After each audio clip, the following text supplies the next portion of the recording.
கிறிஸ்துக்குள் அன்பான தேவஜனமே, உங்கள் அனைவருக்கும் ஆண்டவராகிய இயேசு கிறிஸ்து நாமத்தினாலே வாழ்த்துக்கள். இன்று நாம் ஈரான் இஸ்ரேல் போர் எதை குறித்து, எதிலிருந்து இது ஆரம்பமானது என்று நாம் தியானிப்போம். வேத வசனங்களோடு தியானிப்போம்.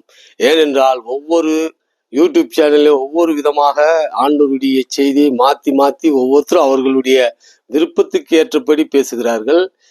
உண்மையான காரணத்தை யாரும் சொல்லவில்லை.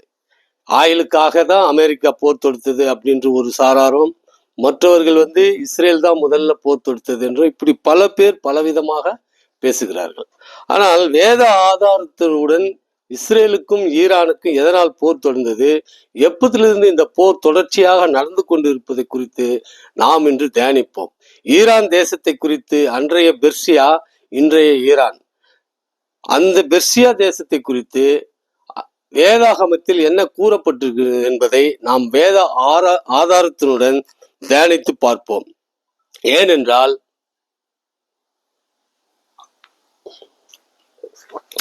ஒவ்வொரு மீடியாக்களும் ஒவ்வொரு விதமாக ஆண்டவருடைய செய்தியை அவர்களுடைய போக்குக்காகவும் வியூஸ்க்காகவும் அதை மாற்றி மாற்றி சொல்லுகிறார்கள். மக்களுடைய அந்த வியூஸ்க்காக அவர்கள் விருப்பம் போல் பேசுகிறார்கள். ஏனால் வேதம் என்ன சொல்கிறது என்பதை நாம் இன்று தியானிப்போம். ஈரான் போர் முத ஆரம்பிச்சது எப்போன்னா 2023 அக்டோபர் 7. அமாஸ் அல்லக்ஸாம பிளட்னு அவங்க பேர் வச்சு இஸ்ரேல் மேல ஆயிரக்கணக்கான பேர் போயிட்டு அங்க உள்ள ஆயிரக்கணக்கான மக்களை கொன்று ஒரு 200 மக்கள் கிட்ட, ஏறக்குறைய 200 கிட்ட அவர்கள் பிணைய கைதிகளாக கொண்டு போனாங்க. அன்றைக்கு ஆரம்பிச்சதுதான் ஈரான் இஸ்ரேல் போர். ஆனால் ஈரான் அப்போ நேரடியாக பங்கு பெறல. அவர்களுடைய ஆயுத போராட்ட குழு தீவிரவாதிகளை வைத்து, அமாஸ், இஸ்புல்லா, ஊத்தி இவர்களை வைத்து, ஏமன்ல ஹவுத்தி ஆயுத குழு அவர்களை வைத்து இஸ்ரேல் மேல போர் தொடுத்தார்கள். எதற்குனாக்கா அல்லக்ஸா மசூதி, அந்த மசூதியை இஸ்ரேல் அங்க சாலமோன் ராஜாவுடைய தேவாலயம் கட்டுவதற்காக முயற்சி செய்து கொண்டிருக்கிறார்கள் இன்ன வரைக்கும். அது நீண்ட காலமாகவே அது நடந்து கொண்டிருக்கிறது. இப்போது அவர்கள் என்ன செய்தார்கள்னா, அமெரிக்காவிலிருந்து சிகப்பு கிடாரி ஒரு 4-5 கிடாரிகளை அங்கிருந்து கொண்டு வந்தாங்க. அதை கொண்டு அவர்கள் பலி செலுத்தி சாலமோன் ராஜாவுடைய 2 ஆலயங்கள் இடிக்கப்பட்டது. தேவனுக்காக கட்டப்பட்டது சாலமோன் ராஜா முதல் தேவாலயம். அதுக்கப்புறம் செருபாபேல் தலைமையில் கட்டப்பட்டது 2வது ஆலயம். இரண்டும் அப்போது போர் தொடுத்த ரோமானியர்களும் ஈராக் பாபிலோனியர்களும் இவர்கள் இடித்து தரமட்டமாக்கினார்கள். அப்போது அவர்களை அங்க பிடிச்சி போயிட்டு கொஞ்ச நாள் கழிச்சு, பல வருடங்கள் கழிச்சு திரும்ப அவர்களுடைய தேசத்துக்கு திரும்பி வராங்க. அந்த 2ஆம் உலக போருக்கு அப்புறம்தான் உலகில் உள்ள நிறைய யூதர்கள் ஜெருசலேத்தை நோக்கி வராங்க. அவர்கள் அங்க தன்னுடைய ஆண்டவருக்காக தேவாலயம் கட்டணும்னு சொல்லிட்டு முயற்சி பண்ணும்போது தான் அங்க பிரிட்டிஷ் கவர்மெண்ட்ல இருந்த இஸ்ரேல, அப்போ பாலஸ்தீன்னு சொல்லிப்பட்டு, பாலஸ்தீன் அப்போ பேர் வச்சிருந்தாங்க. அதுக்கு முன்னாடி அதுக்கு பாலஸ்தீன்லாம் பேர் கிடையாது. யூதேயா, சமாரியா, ஜெருசலேம் தலைநகரா இருந்தது.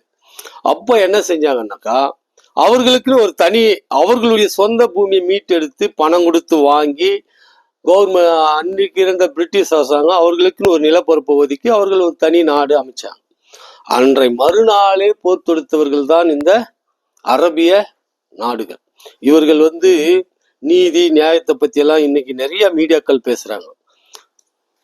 என்றைக்கு சுதந்திரம் வாங்கி மறுநாளே ஒரு 2 லட்சம் கூட அன்னைக்கு யூதர்கள் அங்க இருக்க மாட்டாங்க. இருந்தாங்க நிறைய பேரு. ஆனா அன்னைக்கு போர் செய்யற அளவுக்கு பாத்தீங்கன்னா ஒரு 30,000-40,000 மக்கள் மாத்திரம்தான், அதுவும் வயது சென்றவர்கள், அவர்கள் தான் போர் செய்யற ஒரு தகுதியிலையும் இருந்தாங்க. அந்த நேரத்துல 4 நாடு மறைமுகமா நிறைய நாடு பண உதவி, ஆயுத உதவி கொடுத்தாங்க. ஆனா நேரடியா 4 நாடு, எகிப்து, ஜோர்டான், சிரியா, ஈராக், இவர்கள் எல்லாம் பாத்தீங்கன்னா நேரடியாவே இஸ்ரேல் மேல போர் தொடுத்தாங்க. அப்போ போர் தொடுத்தோன்னா ஆண்டவர் அவர்களோடு இருந்ததுனால 2 வருடத்துக்கு மேல அப்போ போர் நடந்தது. அப்போ இஸ்ரேல் ஜெயிச்சது. இப்போ முத இந்த போரை ஆரம்பித்தவர்கள் யாரு? ஏன்னா வரலாறு முழுசா பார்க்கணும். ஏன்னா பகை என்பது திடீர்னு வருதில்லை. வந்த பகை தலைமுறை தலைமுறை அது உலகமுள்ள எல்லா இடத்திலும் நாம் பார்த்து கொண்டு தான் இருக்கிறோம். மாறி மாறி நடந்து கொண்டு தான் இருக்குது. அதனால அன்றைக்கு அவர்கள் தொடுத்த போர், அதுக்கப்புறம் 63, 1948 போர், 1963, 73, 82, இப்படி தொடர்ச்சியா இந்த 70-75 ஆண்டுகளா இஸ்ரேல் மேல போர் தொடுக்காதவங்களே இல்லை. அங்க உள்ள எல்லா அரபு நாடுகளும் எல்லா நாட்டையும் அடிச்சு அவர்களை வந்து போருக்கே வராத அளவுக்கு நிறுத்தி வச்சுது இஸ்ரேல். ஆனா இதுல பங்கு பெறாம ஆயுதம் கொடுத்து ஹிஸ்புல்லாவையும் ஹமாஸையும், ஹவுத்தி தீவிரவாதிகள், ஈராக்கில் சில ஆயுத தீவிரவாதிகள், போராட்ட குழுக்கள், சிரியாவில், இப்படி பல தீவிரவாத அமைப்புகளை இஸ்ரேல் மேல ஏவி ஏவி இவர்கள் போர் செய்துட்டே இருந்தாங்க. இது வந்து ஒவ்வொரு நாளும் அந்த மக்கள் சந்திச்சு அவஸ்தைப்பட்டு இருந்தாங்க. ஆனாலும் இஸ்ரேலை வெற்றி கொள்ள எவராலையும் முடியாதுன்னு வேதம் தெளிவா சொல்லுது. அதே போலதான் எத்தனை நாடு இஸ்ரேல் மேல போர் செஞ்சாலும் ஒருவரும் இதுவரை ஜெயிச்சது இல்லை. ஆனா சின்ன சின்ன பாதிப்புகள், சேதங்கள் இருக்கும். சண்டையில, இந்த சினிமாவில் கூட சொல்லுவாங்க, சண்டையில கிழியாத சட்டை என்ன சட்டைன்னு. அது மாதிரி சண்டையில பாதிப்புகள் கொஞ்சம் இருக்கும். ஆனா மிகப்பெரிய அழிவு சந்தித்தவர்கள் யாருன்னா இந்த அரபு தேசத்தார். இப்போ இதனுடைய தொடர்ச்சி தான் ஹமாஸ் வந்து 2023 இஸ்ரேல் மேல அந்த அல்-அக்ஸா மசூதியை கைப்பற்றணும்னு போர் தொடுத்தாங்க. அதுக்குதான் அல்-அக்ஸா பிளட்னு பேர் வச்சாங்க. வெள்ளம் போல வருவாங்களாம். அதே மாதிரிதான் வந்தாங்க, வெள்ளம் போல. ஆனா இப்ப அவங்க எல்லாம் இருக்கிறாங்களான்னு போய் பாத்தீங்கன்னா ஒருத்தர் கூட இல்லை. ஹமாஸினுடைய தலைவர் யாகியா சின்வார் இல்ல, ஹசன் நஸ்ருல்லா ஹிஸ்புல்லாவுடைய தலைவர் இல்ல. நான் தலைமையான ஆட்களை சொல்றேன். ஏன்னு சொன்னா இஸ்மாயில் அனியா இல்ல, இவர்கள் தான் வழி நடத்தியவர்கள். இவர்கள் கீழே இந்த தளபதிகள் 100 கணக்கில் கொல்லப்பட்டார்கள். இன்றைக்கு ஹமாஸ் சுத்தமா ஆஃப் பண்ணி வச்சிருக்காங்க. இப்ப ஹிஸ்புல்லா ஆப்ல தான் இருந்தது, திரும்ப கொஞ்சம் உயிர் பெற்று இப்போ வந்திருக்கிறாங்க. அவர்களையும் வந்து முடிப்பாங்க. ஏன் இதெல்லாம் சொல்ல வரேன்னா, வேதத்துல தெளிவா வாக்குத்தத்தம் சொல்லப்பட்ட வசனங்கள் அப்படியே இன்னைக்கு நடந்துட்டு இருக்குது. இதை வந்து உலக மக்கள் தெரியாததுக்கு வாய்ப்பு இல்லை. ஆனா கிறிஸ்துவ மக்கள் நீங்க வந்து தெரிஞ்சுக்கணும். ஏன்னா நிறைய கிறிஸ்துவ மக்களே வந்து இஸ்ரேலுக்கு எதிராக பேசுவதை நாம் பார்க்கிறோம் இல்லையா? அதனால வந்து இஸ்ரேல் மேல எங்க குற்றம் இருக்குதுன்னு கண்டுபிடிக்கணும். 1948 அரபு தேசங்கள் தான் வந்து இஸ்ரேல் மேல போர் தொடுக்கிறாங்க. இது வரலாறு. இதை வந்து மாத்தி யாரும் சொல்ல போறது இல்லை இல்லையா? இதுல எந்த ஒளிவு மறைவும் இல்லை. அதுவும் இன்றைக்கு இருக்கிற ஊடக வெளிச்சத்துல எதையும் யாரும் மறைக்க முடியாது. இப்போ ஈரான் இப்போ வந்து அவங்க தேவாலயம் கட்டுறதுக்கு முற்படும் போதுதான் இந்த போர் தொடர்ச்சியா நடந்தது. 6 மாதத்துக்கு முன்னாடி 12 நாள் யுத்தம் நடந்தது. 12 டே வார்ன்னு சொல்லிட்டு பண்ணிட்டு இருந்தாங்க. இப்போ ஈரான் வந்து அணுகுண்டு தயார் பண்ண முயற்சி செய்யறாங்க. உலகத்துல நிறைய நாடு அணுகுண்டு வைத்திருக்கிறாங்க. சரி, ஈரான் வைத்திருந்தா என்ன தப்புன்னா, தப்பு இல்லைதான், உண்மைதான் அது. ஆனா உலகத்துல மற்ற நாடுகளுக்கும் இவர்களுக்கும் உள்ள ஒரு வித்தியாசத்தை நாம பார்க்கணும்.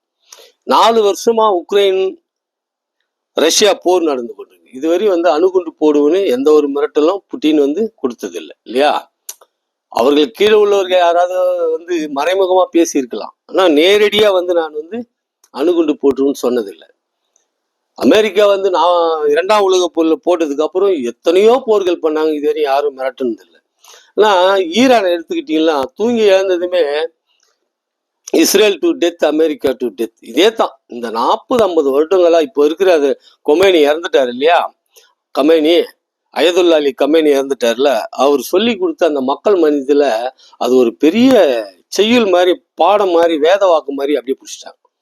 எதுக்கு எடுத்தாலும் இஸ்ரேல் சாகணும், அமெரிக்கா சாகணும். ஆனா கடைசியில இப்போ நடந்த போர்ல பார்த்தா இதை சொல்லி கொடுத்து செத்து போயிட்டார். அவர் கூட இருந்த பெரிய பெரிய தளபதிங்க 40-50 பேர் செத்து போயிட்டாங்க. அவர் குடும்பமே செத்து போச்சு. இதெல்லாம் ஏன் சொல்ல வரேன்னா, நாம எதை விதைக்கிறோமோ அதை அறுப்புன்னு வேதம் சொல்லுது. யார் விதைக்கிறது அந்த வார்த்தைன்னு பார்த்தா அவங்க விதைச்சாங்க, அவங்களே அறுவடை பண்ணிக்கிட்டாங்க இல்லையா? அதனால வந்து எதுக்கு எடுத்தாலும் அமெரிக்காவை அழிக்கணும், இஸ்ரேல் அழிக்கணும், இஸ்ரேலை மேப்ல இருந்து அழிக்கணும்னு சொன்ன எத்தனையோ நாடு இன்னைக்கு அமைதியா இஸ்ரேலை பார்த்தாலே பயப்படுற அளவுக்கு இன்னைக்கு ஆண்டவர் அவர்களுக்கு அந்த பலத்தை கொடுத்துருக்கிறாரு, ஞானத்தை கொடுத்துருக்கிறாரு, அவர்களுடைய பொருளாதாரத்தை உயர்த்தி வச்சிருக்கிறாரு. அவர்களோட மோதி ஜெயிக்க முடியாதுன்னு இவர்கள் எல்லாம் வேதத்தை படிச்சாதான் தெரிஞ்சுக்க முடியும். வேதத்தை படிச்சு கூட ஒரு வேத வல்லுநரை வச்சு இதனுடைய அர்த்தங்களை தெரிஞ்சாதான் அவர்களால வந்து புரிந்து கொள்ள முடியும். ஏன் இதை சொல்ல வரேன்னா, உலகத்துல இன்னைக்கு அமைதி இல்லாம போறதுக்கு காரணம் வந்து எல்லாரும் என்ன சொல்றாங்கன்னா அமெரிக்கா, இஸ்ரேல்ன்றாங்க. அமெரிக்கா இல்லைன்னா இந்த உலகம் இன்னும் எவ்வளவு அமைதி இல்லாம போயிருக்கிறது வந்து வரலாறு நீண்ட உலக அரசியல் தெரிஞ்சவங்களுக்கு தான் தெரியும். ஏன்னா உலகம் ஃபுல்லா தீவிரவாதிகள் என்னென்ன செயல் செய்யறாங்க அதெல்லாம் வந்து பார்த்து ஆராய்ந்து பார்த்தா தெரியும். சரி, நாம வந்து வேத வசனத்துக்கு போவோம். இப்ப வேத வசனம் என்ன சொல்லுதுன்னா, எரேமியா 49:35 அதிகாரம், சேனைகளின் கர்த்தர் சொல்லுகிறது என்னவென்றால், இதோ நான் ஏலாமின் வில் என்னும் அவர்களுடைய பிரதான வல்லமை முறித்தி போட்டு, ஏலாம் தான் இன்னைக்கு வந்து பெர்சியா. ஃபர்ஸ்ட் அதுக்கு ஏலாம் என்ற பேரு, அதுக்கப்புறம் பெர்சியா, இப்ப ஈரான். ஏலாம் என்ற பேர் இப்ப இருக்கானா? இப்போ இருக்கு. பெர்சியா கடல் பகுதி பக்கத்துல இருக்கிற இடத்துல இருக்கிற நிலப்பகுதிக்கு ஏலாம்னு தான் பேரு. சரி, இப்ப நம்ம ஈரான்னே சொல்லுவோம். அவரு வேதத்துல ஏலாம், இதோ நான் ஏலாமின் வில் என்னும் அவர்களுடைய பிரதான வல்லமையை முறித்து போட்டு, வானத்தின் 4 திசைகளிலிருந்து 4 காற்றுகளை ஏலாமின் மேல் வரப்பண்ணி அவர்களை இந்த எல்லா திசைகளிலும் சிதறடிப்பேன். ஏலாம் தேசத்திலிருந்து துரத்துண்டவர்கள் சகல ஜாதிகளிலும் சிதறடிக்கப்படுவார்கள். இப்பவே வந்து எல்லாரும் வந்து அகதிகளா போக ஆரம்பிச்சுட்டாங்க. பக்கத்துல உள்ள நாடுகளுக்கு அகதிகளா இன்றைக்கு போய்கிட்டு இருக்காங்க. ஏலாம் வில் என்னும், அன்றைக்கு வில்லுல தான் வந்து போர், வில்லு, கத்தி, அம்பு, இது மாதிரி இதுலதான் போர் செய்வாங்க. ஆனா இன்னைக்கு வில்லுன்னு பாத்தீங்கன்னா, வில்லுனுடைய அந்த ஸ்டைலு, அந்த வேகம், அதனுடைய பாய்ச்சல் எல்லாம் பாத்தீங்கன்னா இன்னைக்கு ஈரான் கிட்ட இருக்கிற பாலிஸ்டிக் மிசைல் கிட்ட இருக்கு இல்லையா? அதை தான் இன்னைக்கு பாத்தீங்கன்னா இன்னைக்கு 90% மிசைல் எல்லாம் இஸ்ரேல் அழிச்சிருக்குது. அவர்களுடைய ட்ரோன் எல்லாம் அழிச்சிருக்குது. அவர்களுடைய நிலப்பரப்பு கிட்டத்தட்ட 10,000க்கு மேலான குண்டுகளை போட்டிருக்கு இஸ்ரேல். ஆனா மீடியாவில எல்லாம் என்ன சொல்றதுன்னா, இஸ்ரேல் அழிஞ்சிச்சு, இது அழிஞ்சிச்சு. அரபு நாடுகள்ல உள்ள அமெரிக்காவுடைய நிலைகள் மீது, அவங்களுடைய இராணுவ நிலைகள் இருக்கு இல்லையா, அந்த நிலைகள் மேல Saudi, Dubai, Kuwait, Yemen, Qatar, இது மாதிரி நிலைகள் மீது வந்து போட்டிருக்காங்களே தவிர நேரடியா வந்து இஸ்ரேல் மேல அவ்வளவு பெரிய பாதிப்புகள். ஆனா நிறைய சோசியல் மீடியாவில் இன்னைக்கு நம்ம பாக்குறோம், இஸ்ரேல் அழிஞ்சிச்சு, காணாம போயிடுச்சு அப்படி.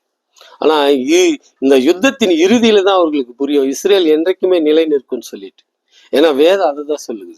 ஏன்னா என்ன சொல்றாரு, நான் ஏலாமின் சத்துருக்களை அவர் முன்பாக, அவர்கள் பிராணனை வாங்க தேடுவதற்கு முன்பாகவும் கலங்க பண்ணி என் கோபத்தின் உக்கிரமாக தீங்கை அவர்கள் மேல் மறை பண்ணுவேன். இப்போ ஆண்டவருடைய கோபத்தின் உக்கிரம் அவங்க மேல வர்றதுதான் உக்கிரமான ஒரு போர். எவ்வளவு அமெரிக்காவும் இஸ்ரேலும் போட்ட பாம்லாம் பார்த்தீங்கன்னா 1000கணக்கில் போட்டிருக்காங்க. இனி என்ன சொல்றாங்கன்னா, நிறைய வல்லுநர்கள்லாம் இனி வந்து ஈரான் வந்து எழுந்து பழைய நிலைக்கு வர்றதுக்கு கிட்டத்தட்ட 50-60 ஆண்டுகள் ஆகும். 50-60 ஆண்டுகள் பின்னாடி போயிட்டாங்க அவங்க. அவ்வளவு பெரிய பேரழிவை ஏற்படுத்தி இருக்குன்னு சொல்றாங்க. சரி, அவர்கள் கர்த்தர் சொல்லுகிறார், நான் அவர்கள் நிர்மூலமாக மட்டும் பட்டயத்துக்கு அவருக்கு பின்னாக அனுப்பி, அப்படின்னா அவர்கள் நிர்மூலமாகும் வரையும் பட்டயத்தை நான் அவருக்கு பின்னாடி அனுப்ப மாட்டேன். பட்டயன்றது அன்றைக்கு கத்தி, இன்றைக்கு வந்து ஆயுதங்கள் மாறி இருக்கு இல்லையா? என் சிங்காசனத்தை ஏலாமிலே வைத்து அங்கிருந்து ராஜாவையும் பிரபுக்களையும் அழித்து போடுவேன் என்று கர்த்தர் சொல்லுகிறார். இன்னைக்கு ஏலாம்ல பாத்தீங்கன்னா இஸ்ரேல் ஈரான்ல அந்த ராஜா அழிஞ்சிட்டாரு. அவர் தான் உச்சபட்ச தலைவர். அவர் அழிஞ்சிட்டார். அவருடைய அந்த மத வெறி தான் வந்து இந்த அழிவுக்கு மிகப்பெரிய காரணம். இஸ்ரேல்ல இருக்குது தேவாலயம், அவர்களுடைய மசூதி, அதை கட்டினது வந்து 10ஆம் நூற்றாண்டு. 7லேருந்து ஆரம்பிச்சு அவர்கள் வந்து 10ஆம் நூற்றாண்டு வரையும் அதை கட்டியிருக்காங்க. சின்னதா, அப்புறம் பெருசா முடிவு பெறும்போது 10ஆம் நூற்றாண்டு ஆகுது. அன்றைக்கு அங்க உள்ள இஸ்லாமியர் ஆட்சி காலத்துல அது கட்டப்பட்டது. இன்றைக்கு அவர்களுடைய தேசத்துக்கு, சொந்த தேசத்துக்கு இஸ்ரவேலர்கள் வந்துட்டு பேர் அது மேல உரிமை கொண்டாடுறது எவ்வளவு பெரிய தவறு. இஸ்ரவேல் தேசம் யூத மக்களுக்கு கானான் தேசம் கொடுக்கப்பட்டது என்று வேதத்தில் சொல்றதை விட குரான்ல இருக்கு நிறைய வசனங்கள். அவர்கள் தேடி பார்க்கணும். அப்போ அது அவர்களுடைய சொந்த பூமிக்கு வந்தாச்சு. அங்க வழிபாடு, ஆட்சி செய்யும் போது வழிபாடு நடத்தினாங்க. விட்டுட்டு போகும்போது அதை குறிச்சு அக்கறையோ அது மேல வந்து நம்பிக்கை வைத்திருக்குது. அது மாதிரி இன்னும் 1000 மசூதிகள் எல்லா இடத்துலயும் கட்டிக்கலாம். இல்லை கேட்டிருந்தா கூட கட்டி கொடுத்துருப்பாங்க. இதுக்கு பதிலாக எங்களுக்கு வந்து வேற மசூதி கட்டி. ஆனா அவங்க என்ன சொல்றாங்கன்னா, இது எங்களுக்கு புனிதம்ன்றாங்க. இப்போ நியாயப்படி பார்த்தா அது கிறிஸ்தவர்கள் இடம். ஏன்னா இயேசு கிறிஸ்து பிறந்த இடம் ஜெருசலேம். கிறிஸ்தவர்கள் தான் அங்க உரிமை கோரணும். கிறிஸ்தவர்கள் ஏன் உரிமை கோர்றது இல்லைன்னா, எங்கே 2-3 பேர் என் நாமத்தை தொழுது கொள்கிறார்களோ அவர்கள் மத்தியில் நான் இருப்பேன்ட்டார் ஆண்டவர். இந்த உலகத்துல எவ்வளவு பெரிய சமாதானமான ஒரு வார்த்தையை சொல்லியிருக்காரு பாரு. எங்க 2-3 பேர், 2 பேர் இல்லாத யாராவது மனிதர்கள் தனித்து வாழ்நாள் ஃபுல்லா வாழ முடியுமா? வாழ முடியாது. இப்போ எங்கே 2-3 பேர் கூடிய நாமத்தை தொழுது கொள்கிறார்களோ அவர்கள் மத்தியில் நான் இருப்பேன்றார் ஆண்டவர். அதனால கிறிஸ்தவர்கள் அந்த இடத்த புனிதம் என்றோ ஆண்டவர் அங்கதான் இருக்கிறார் என்றோ எங்களுக்கு அது வேண்டும் என்றோ உரிமை கோரதில்லை. ஆனா நியாயப்படி உரிமை கோரணும்னா கிறிஸ்தவர்கள் தான் உரிமை கோரணும். ஏன்னா ஆண்டவராகி இயேசு கிறிஸ்து பிறந்த இடம், அவர் அங்க பாடுகள் பட்ட இடம், அங்க நடமாடிய இடம், அங்க நிறைய மலைப்பிரசங்கள் எடுத்த இடம், எல்லாமே கிறிஸ்தவர்களுக்கு உரிமையான ஒரு பூமி. ஆனாலும் ஆண்டவர் சொன்ன வசனத்துக்கு கீழ்ப்படிஞ்சு கிறிஸ்தவர்களாகிய நம்ம அது மேல உரிமை கொண்டாடுறது இல்லை. யூதர்களுடைய ஜென்ம பூமி அது, யூதர்களுடைய ஜென்ம பூமி. அங்கதான் ஆபிரகாம் முத போறாரு, அவர் சந்ததிகள்லாம் அங்கதான் வருது. அவர்கள் பல தேசத்துக்கு போனாங்க, திரும்பி வந்தாங்க. அதெல்லாம் ஆண்டவர் அவர்கள் குற்றம் செய்யும் போது அடிச்சு வெட்டி இருக்கிறாரு, திரும்ப அவர்களை கூட்டி சேர்ப்பன்றாரு, கூட்டி சேர்த்தாரு. அதுதான் அவர்கள் பூமி. அதை விட்டுட்டு ஈரான் அந்த மசூதி எடுக்கிறதுக்கு இவர்கள் முயற்சி செய்யறாங்கன்னு சொல்லிட்டு அங்க உள்ள தீவிரவாதி குழுக்களுக்கு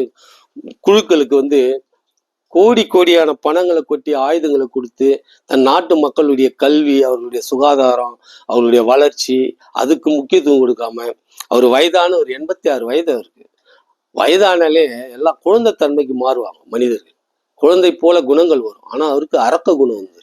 ஏன்னா இந்த போராட்டம் பண்ண மக்கள் 35-40 வருடங்கள் நீங்கள் இந்த நாட்டை ஆள்றீங்க, ஆனா இங்க குடிக்க தண்ணி இல்லை, பசி பஞ்சம் பட்டினி வறுமை இருக்கு, கல்வி இல்லை, வேலை இல்லை அப்படின்னு ஒரு போராட்டம் நடத்தினா ஆயிரக்கணக்கான மக்களை கொன்று இளம் பெண்களை தூக்கில போட்டு அந்த அளவுக்கு மதவெறி கொண்ட ஒரு மனிதர் தான். அவரை குறிச்சு பெருமையா இன்னைக்கு நிறைய பேர் இங்க பேசுறாங்க நம்ம இடத்துல. ஆனா அவருடைய செய்கைகளை பார்க்கணும். வயதாயிட்டாலே அன்பு, கருணை, இரக்கம், தயவு, இத்தனை நற்பண்புகளும் வரணும். அதுதான் ஒரு முதிர்ந்த வயதுள்ள மனிதருக்கு அழகு. ஆனா கொடூரமாக எல்லாரையும் சுட்டுத்தள்ள சொல்லி ஆர்டர் போட்டு வருவார் இல்லையா? சரி, அது அவருடைய நாடு. அவர் நாட்டுல நிறைய கட்டுப்பாடு சட்டங்கள் எல்லாம் வித்தியாசமா இருக்கும். மனிதர்களே வாழ முடியாத சட்டங்கள்லாம் அங்க இருக்கும். அரபு நாடுகள் எல்லாத்துலயுமே அப்படிதான் இருக்கும். அதுல இவரு கொஞ்சம் ரொம்ப அதிகமான ஒரு சட்டங்களை போட்டுவர். ஆனா இப்போ நாம இஸ்ரேல் வழிக்கு விஷயத்துக்கு வந்தோம்னா, அந்த இஸ்ரேல் தேசமும் அங்க சாலமோன் ராஜா ஆலயமும் 3வது ஆலயம் கண்டிப்பா இவர்கள் கட்டுவார்கள். அது கட்டுவதற்கான கடைசி யுத்தம் தான் இது. இதுக்கப்புறமும் யுத்தம் ஒண்ணு வரும், அது ரொம்ப நீண்ட ஆண்டுகளுக்கு பிறகு வரும். ஆனா இந்த யுத்தத்துல அவர்கள் நிச்சயமாக அவர்கள் 3வது தேவாலயத்தை கட்டியே தீர்வார்கள். இஸ்ரேல் அழிஞ்சிருச்சு, மேப்ல இருந்து எடுத்துருவாங்க, இவரு நெதன்யாகு இறந்துட்டார், இதெல்லாம் பொய்க்கூற்று, பொய் கதைகளை சொல்லி தன்னுடைய சேனலுடைய வியூஸ்க்காகவும் அது மூலியமாக நன்மை பெற்றுக் கொள்வதற்காக எல்லா யூடியூபரும் பேசுற பேச்சு இது. ஆனா அது உண்மை இல்லை. ஆனா ஆண்டவர் என்ன சொல்றாரு? என் சிங்காசனத்தை 7ஆமிலே வைத்து அங்கிருந்து ராஜாவையும் பிரபுக்களும் அழித்து போடுவேன் என்றார். இப்போ அது போல அழிச்சும் போட்டாச்சு இல்லையா? வேதம் என்ன சொல்லுது அது நடந்து கொண்டிருக்கு. அதனால கிறிஸ்துவ மக்களாகிய நீங்கள் வேதத்தை நன்கு படிக்கணும்.